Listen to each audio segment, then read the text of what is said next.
So how do we actually use Sass in Visual Studio? Well, to enable us to compile our Sass files in Visual Studio to CSS files, we need to use some kind of third-party tool.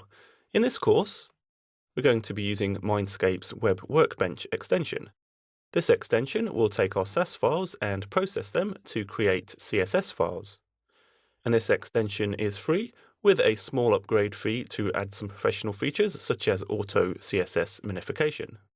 So once we've installed Mindscape Web Workbench, we can go and create our .css files, and Web Workbench will compile these to our CSS files.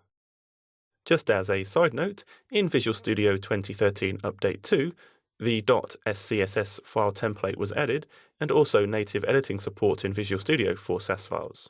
And at the current time, Visual Studio won't actually compile these Sass files for us. That's why we'll use a third-party tool such as Web Workbench. If you're using older versions of Visual Studio, we can still take advantage of Sass, as Web Workbench will add the .scss file template for us, even if we're using an older version of Visual Studio, and Web Workbench requires Visual Studio 2010 or higher to operate.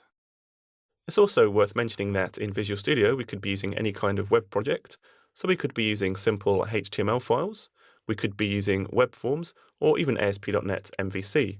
Because we're just generating regular CSS files, we can use them in all of these project types.